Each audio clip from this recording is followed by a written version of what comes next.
everyone, hope you all are fine. As you have already noticed that I am not standing in front of the board. That means today I am not going to explain anything new. I am not going to discuss anything new.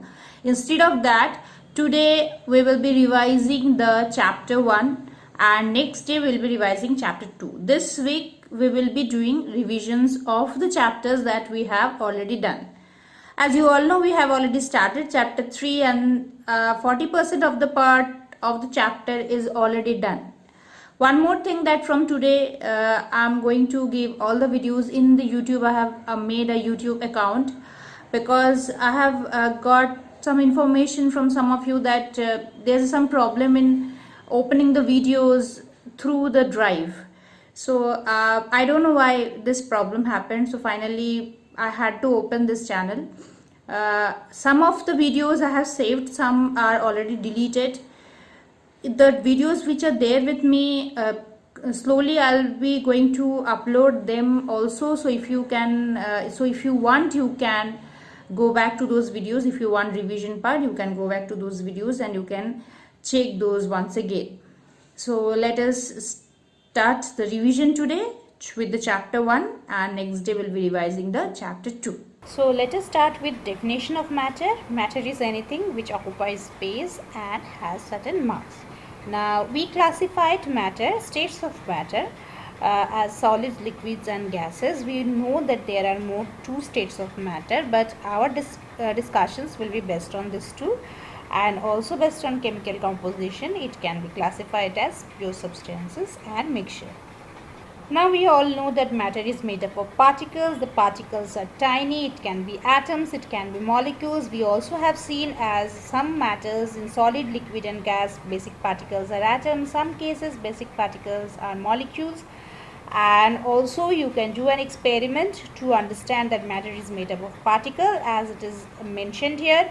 Taking water and dissolving some salt and sugar, you will understand that the salt or the sugar will get dissolved in it, but the level of water will not change. This is because the particles of waters are having spaces among them, where the solids of salts particle or the sugar particle, they take some space.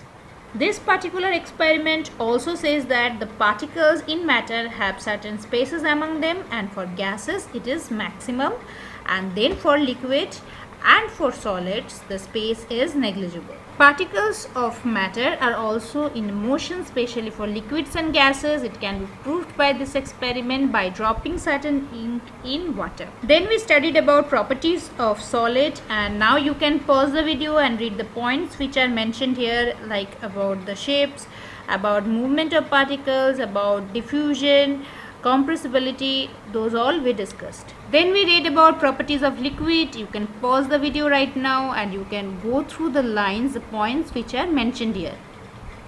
And finally, properties of gases. So all these three properties, if you read carefully, it will help you to answer not only the individual characteristics or properties based question, but also if distinguishing between these three states of matter come, or if any point is mentioned on which you need to differentiate between these three states of matter, you can answer very easily. Here, as you can see, the solid, liquid and gas, these three states of matter, interchanging of these three states of matter is mentioned here, is shown here by heating from solid to liquid to gas, and by cooling gas to liquid to solid. And ice is the best example, ice to water to steam and vice versa. Now here the example of ice is taken, and it is shown that how on heating the particles are changing their places, means they are going farther away from each other, and interparticle flow decreases by increasing the interparticle space.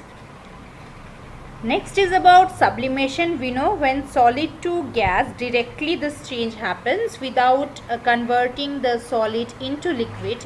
So when this conversion is skipped, we get solid to gas transformation, which is called sublimation, and from gas to solid we get deposition. So here example is taken as ammonium chloride, which is shown here. So if you heat ammonium chloride and then if you place a funnel and you caught in that funnel, so the vapor cannot go out, it cannot escape out. In that case you will get the deposition of ammonium chloride. You can take other sublimable solids also, like camphor, iodine, naphthalene, these all also you can take as example.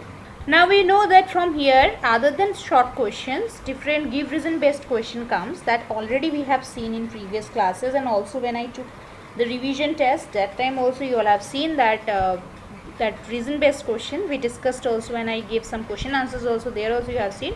So here two answers are explained, or two incidents are explained, better to say, based on evaporation, like during summer season when we are sweating more, and why we sprinkle water on the rooftop just for evaporation. And evaporation causes cooling, as we know. When evaporation happens, evaporation means conversion of liquid to gas.